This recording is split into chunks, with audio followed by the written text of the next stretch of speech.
Now, the nearly 7-year war in Syria has left an estimated 500,000 people dead, has displaced millions more, and become a proxy conflict among great powers. Today, one of the main drivers of the war, these past 2 years, Russia's President Vladimir Putin began an effort to put a greater political stamp on what comes next in Syria. It was a confident Putin who declared the end of the Syrian civil war is finally in sight, and he was clear about who gets the credit. Large-scale military action against terrorist groups in Syria is coming to an end. Thanks to the efforts of Russia, Iran, and Turkey, we have managed to prevent the collapse of Syria. And a real chance has appeared to put an end to a war which has lasted for many years. Putin hosted Iran's President Hassan Rouhani and Turkey's President Recep Tayyip Erdogan at the summit in Sochi. The trio represent the main backers of the warring parties. Russia and Iran support the Syrian regime, Turkey the opposition. We can state with certainty that we have come to a new stage, a possibility to initiate a real political process of settlement. It is obvious that the process of reforms will not be an easy one. It will require compromises and concessions from all of its participants, including, of course, the Syrian government. Putin said Syria's President Bashar al-Assad is prepared to enact constitutional reforms and to hold UN-supervised elections. It remains unclear whether Assad would agree to step down, something the U.S. and opposition groups had once demanded. On Monday, Putin greeted the Syrian leader warmly at a bilateral meeting. Assad, in turn, praised Russia's military support for saving his regime. Today, after more than 2 years, the results on the ground are obvious for everyone, and this is due to the Russian air support for the Syrian Arab Army in countering and fighting terrorism. On behalf of the Syrian people, I would like to thank and salute you and every officer. Since Russia's intervention in 2015, the Syrian government has regained control over broad swaths of the country. In the northeast, Kurdish fighters, backed by the U.S., have taken territory from the Islamic State. ISIS still holds areas in the southeast, although greatly reduced. And rebel groups have been pushed from all but a few pockets. The United States was not included in today's Sochi summit and has been largely quiet on the Russian-led talks. Putin did phone President Trump yesterday, and they spoke for more than an hour. In a readout afterward, the White House said both presidents also stressed the importance of ensuring the stability of a unified Syria, free of malign intervention and terrorist safe havens. All this comes as members of the deeply fractured Syrian opposition are meeting in Saudi Arabia. They hope to agree on an agenda and a delegation for peace talks in Geneva later this month. For more on Syria, Russia, and Iran's role, and where this leaves the United States, I'm joined by Vali Nasser. He's the Dean of the Johns Hopkins School of Advanced International Studies. He served as a senior advisor in the State Department under President Obama. And Faisal Itani is a senior fellow in the Rafiq Hariri Center for the Middle East at the Atlantic Council. It's a Washington think tank. And welcome to both of you to the NewsHour. Vali Nasser, to you first. Is President Putin right that military conflict in Syria is just about at an end? No, probably this war will continue in fits and starts for some time, but he would like to tell the world that the major reasons as to why the war was going on, in other words, the fight against ISIS is over. And the other important message is that if the war was really about removing Assad from power, he wants to say that effort is over as well. So it's a major signal he wants to send that as far as Russia is concerned, we're moving to the next stage. As far as Russia is concerned, to Faisal Itani, and Russia is the most influential factor in the war at this point. Is that correct? Well, they are the reason that the war took a turn from the regime being at a disadvantage to the regime now being in a consolidated position and secure.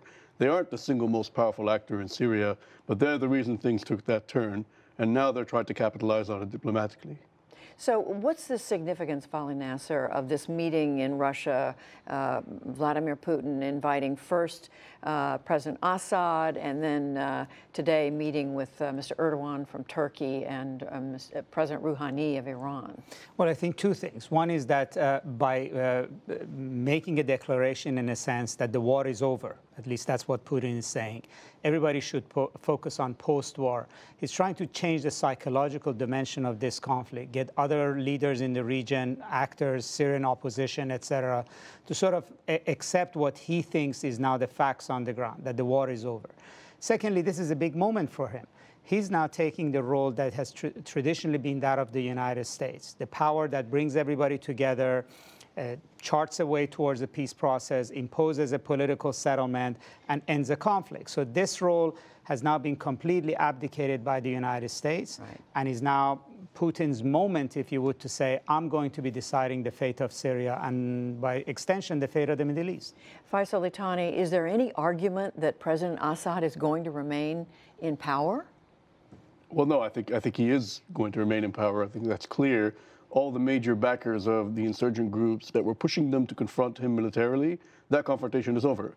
I mean, of course, there are going to be some holdout groups, some extremist groups like HTS, but all the people who HTS would... Hayat Tahrir al-Sham, it's an al-Qaeda offshoot, essentially.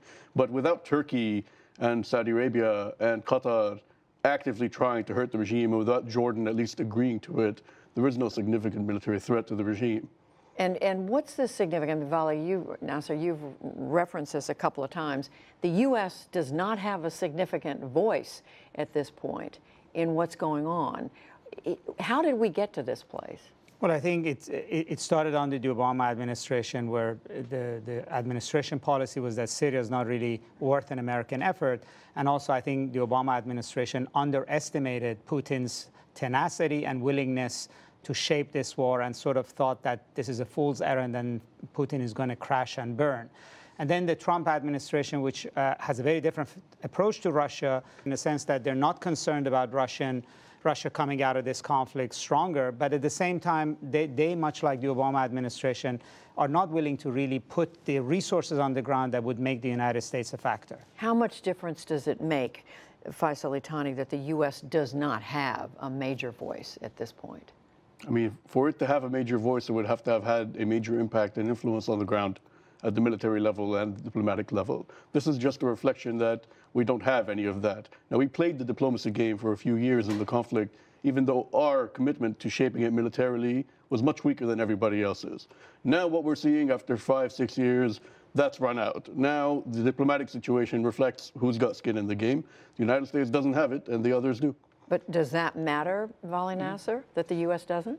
Well, there is a larger audience than Syria. This is not just about Syria. So this is the second major event in the region in the last month that the United States has not had no role. So first you had the Kurdish referendum. Iran was the decider of the outcome. Now with the war in Syria, Russia is the decider of the outcome. So there's an audience across the region of governments, of opposition forces who are watching this, and they're deciding that the United States now is a spectator, is not the decider. And so where does that leave Syria? I mean, we've talked about Iran. Iran continues to play a significant role in Syria. Yeah, absolutely. Where it leaves Syria is you have to disaggregate and divide between the conflict over the survival of the regime, between the opposition and the regime. I think that's more or less over, at least for now. We don't know what's going to happen, obviously. With Assad staying in power. And the other half of it is what happens to the territories that we and our allies took in the process of fighting ISIS. And that's a big chunk of territory. The fate of that area is, I think, much more uncertain than the one that the regime controls. How do you see that playing out? The non-Assad, we showed this map a few moments ago, but the part of Syria that Assad doesn't control, what happens there? Well, I think the goal for the alliance behind Assad and Assad is to gradually eat up that territory as well, or neutralize it. And I think the assumption of Putin and his allies is that once they make it clear that they are going to shape the future of Syria, the United States would be even less incentivized to put resources on the ground, and is going to completely abdicate any role in Syria, which then gives them a free hand, let's say over 5 years, 6 years, to do mop-up operations and take over the entire territory. In the longer run, with the U.S. out of the picture, Faisal Itani, in terms of deciding on Syria's fate, is that good for U.S. interests overall or not? Even if you think Syria itself is unimportant, and there have been arguments made that it's not, on the U.S. side, Jordan is important, Israel is important, and even leaving all that aside, the future of Turkey is important, and the Iranian presence and control, an unprecedented one from Iraq, Syria, running all the way through Lebanon. That's a new geopolitical reality, and it does affect American interests. I don't know how long it will take for something to happen to make the United States realize that that's not an acceptable situation, or at least one that needs a tough plan to manage. That hasn't happened yet for whatever reason, but it's still early. So you expect, so the U.S. may end up having to get involved again.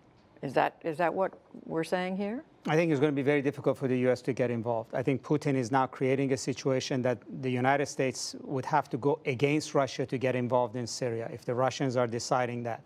But the larger issue for us is that Putin has, and Iran and Assad have now shown a way in which you could shape future of regions and marginalize and exclude the United States. And this will play out in Asia. It's going to play out in Europe, in Ukraine. It's going to play out in other regions of the world. The audience for Syria is much larger than Syria or the Middle East. Big implications that go well beyond the Middle East. Vali Nasser, Faisal Itani, we thank you both. Thank you.